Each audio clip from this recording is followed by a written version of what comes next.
ईश्वर का प्रेम, दया और अनुग्रह आप सबों को प्राप्त हो और ईश्वर की वाणी आपके जीवन में परिवर्तन लाए। आज सामान्य समय का 26वां रविवार है। रविवार के पवित्र शास्त्र के पाठों द्वारा परमेश्वर हमसे बात करते रहते हैं। आइए हम परमेश्वर के वचन को सुने, उस पर मनन चिंतन करें और उसे अपने दैनिक जीवन में जीने के लिए प्रयत्न करें। आज के पाठों का सारांश। पहला पाठ, परमेश्वर लोगों और उनके अगुओं की आत्म संतुष्टता और आत्म औचित्य का न्याय करेगा। भजन संहिता। धन्य है वे जो ईश्वर में सांत्वना पाते हैं, जो गरीबों और असहायों की सहायता करते हैं। दूसरा पाठ, पौलुस तीमुथियुस को हर बात में ईश्वर के प्रति विश्वास योग्य रहने का उपदेश देता है। सुसमाचार पाठ, यीशु अमीर आदमी और गरीब आदमी के बीच भाग्य के उलटफेर का दृष्टांत बताता है।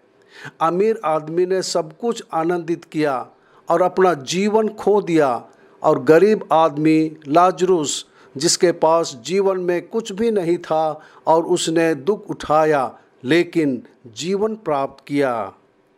नबी आमोस का पहला पाठ परमेश्वर के न्याय के बारे में है। परमेश्वर का क्रोध परमेश्वर के प्रेम के विपरीत नहीं है। परमेश्वर का न्याय परमेश्वर के प्रेम की अभिव्यक्ति है।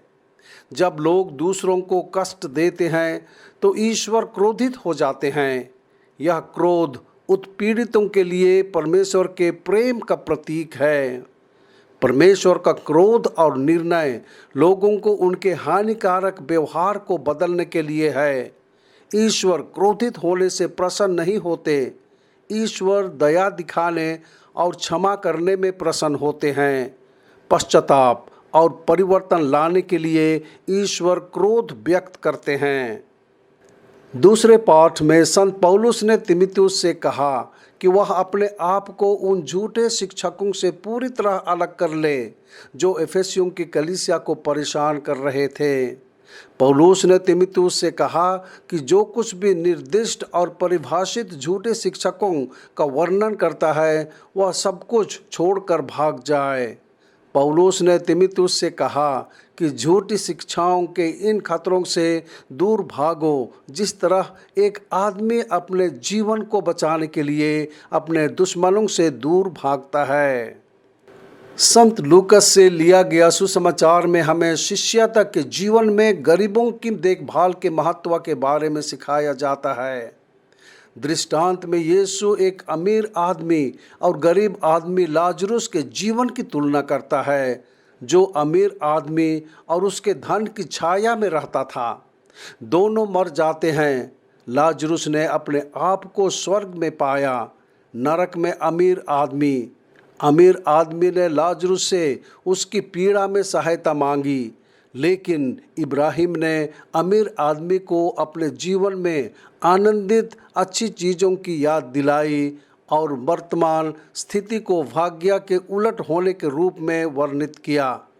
अमीर आदमी ने तब कहा कि लाजरुस को उसके परिवार को चेतावनी देने के लिए भेजा जाए, लेकिन इस याद दिलाने के साथ इनकार कर दिया गया कि मूसा और भविष्यवक्ताओं ने उन लोगों के लिए न्याय की चेतावनी दी है। मजबूत और अमीर लोगों को गरीब और कमज़ोर लोगों की मदद करनी चाहिए। गरीबों और ज़रूरतमंदों की चिंता और देखभाल होनी चाहिए। गरीब लोग भी अधिक गरीब लोगों की मदद कर सकते हैं। इस अद्भुत दुनिया में हर स्थिति में लोगों का भला करने का हर मौका है। जब आप किसी पुरुष या महिला को पीड़ित देखें तो कभी भी पीछे ना हटें, लेकिन मदद के लिए हाथ बढ़ाएं और उसकी मदद करें। प्रार्थना।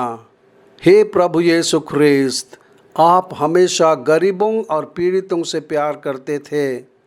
आपने बीमारों की पीड़ा को कम करने के लिए कई चमत्कार किए। हमें गरीबों और बीमारों के कष्टों को समझने के लिए दिल दें और हमें ज़रूरतमंद लोगों की सेवा करने की दृढ़ इच्छा शक्ति दें। आमीन।